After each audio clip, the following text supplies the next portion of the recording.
Have you ever prayed with all your heart and nothing happened? You prayed for healing.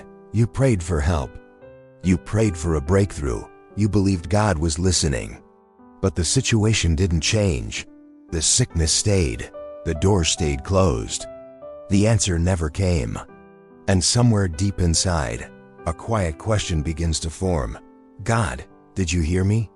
Most people don't like to talk about this part of faith. We celebrate miracles. We celebrate answered prayers. We celebrate testimonies.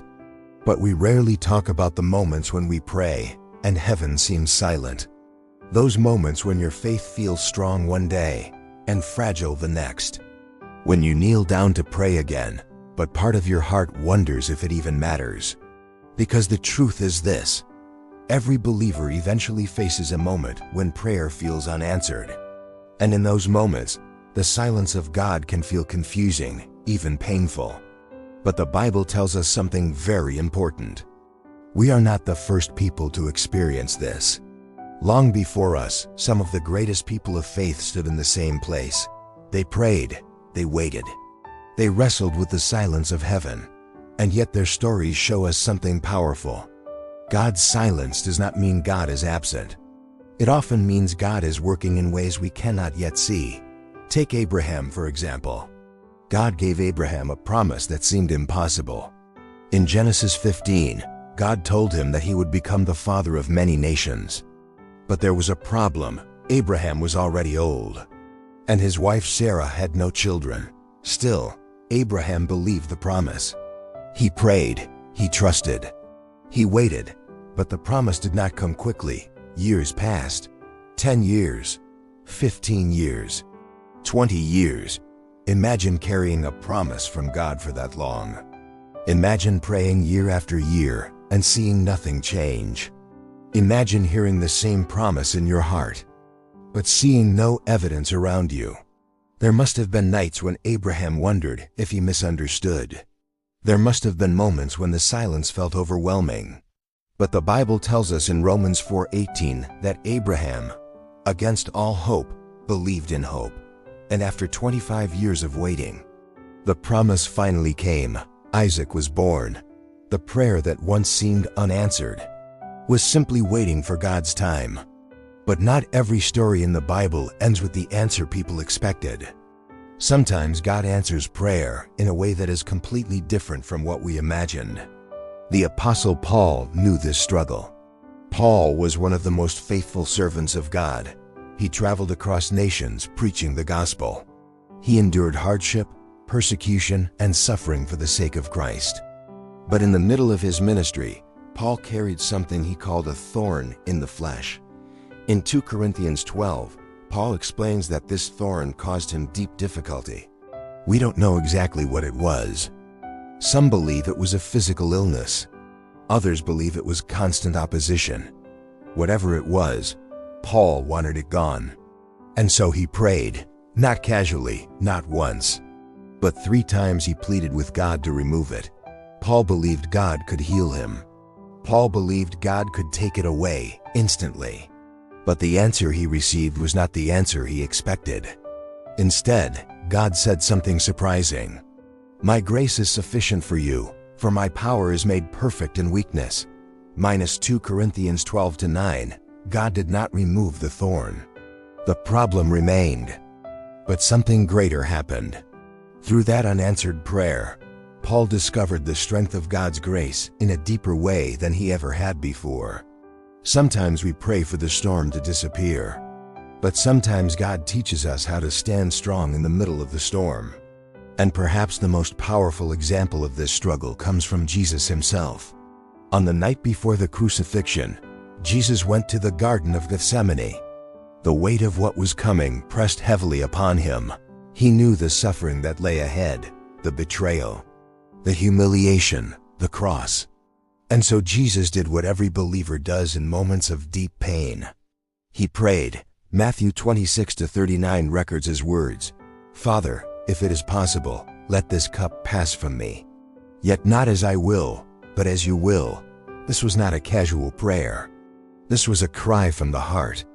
Jesus asked if there was another way, if the suffering could pass, But the cup did not pass. The cross still came. From the outside, it may have looked like that prayer was unanswered. But in reality, that moment of surrender opened the door for the greatest act of redemption the world has ever seen. Because through the cross came salvation, through suffering came victory, through what looked like silence came the fulfillment of God's greatest plan. Sometimes what feels like an unanswered prayer is actually part of a much bigger story. A story that is still unfolding. Joseph's life shows us this in a powerful way. When Joseph was young, God gave him dreams about his future. Dreams that he would one day rise to a position of leadership. But Joseph's journey toward that promise was anything but easy. His own brothers betrayed him. They sold him into slavery. He was taken far from home. Later, he was falsely accused and thrown into prison. Years passed, years of suffering, years of waiting, years when Joseph must have wondered if the dreams meant anything at all. Imagine Joseph praying inside that prison. God, when will this end? But what Joseph could not see was that God was positioning him, preparing him, building a path that Joseph himself could not understand yet. Eventually, Joseph was lifted from prison and became a leader in Egypt. And through his leadership, entire nations were saved from famine. Looking back, Joseph later said something remarkable to the very brothers who betrayed him. In Genesis 50-20, he said, "You meant evil against me, but God meant it for good." The years of waiting, the unanswered prayers, the silence, none of it was wasted. God was working behind the scenes the entire time. And maybe that is the hardest part of faith. Trusting that God is still working, even when we cannot see it. We live in a world that values immediate results. If something doesn't happen quickly, we assume it isn't working. But God's timeline often moves differently from ours. A farmer plants a seed in the soil and waits. For a long time, nothing seems to happen. The ground looks exactly the same. But beneath the surface, something is growing. Roots are forming. Life is beginning. The silence of the soil is not emptiness. It is preparation. And in many ways, prayer works like that. Sometimes the answer is growing beneath the surface long before we see it. Sometimes the delay is shaping us, strengthening us, teaching us trust. Faith is not only believing when miracles happen quickly. Faith is continuing to believe when the answer takes longer than expected. Hebrews 11:1 reminds us, "Now faith is the substance of things hoped for, the evidence of things not seen."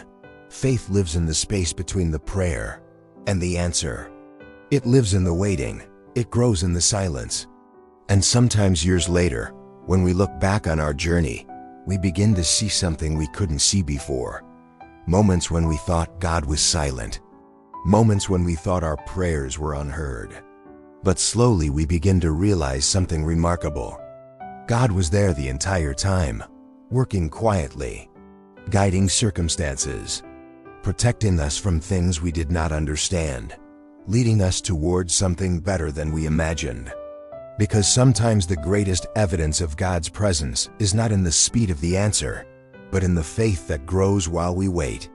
So if you ever find yourself in a season where prayers feel unanswered, you are not alone. Abraham stood there. Paul stood there. Joseph stood there. Even Jesus stood there. And their stories remind us of something powerful. God's silence is not the end of the story.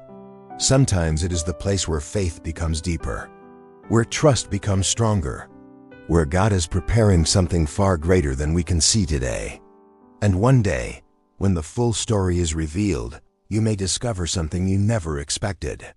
The prayers that once felt unanswered were never unheard at all. They were simply part of a bigger plan that God was writing all along. This is the real God. This is the real us. This is God in us. See you again in the next video.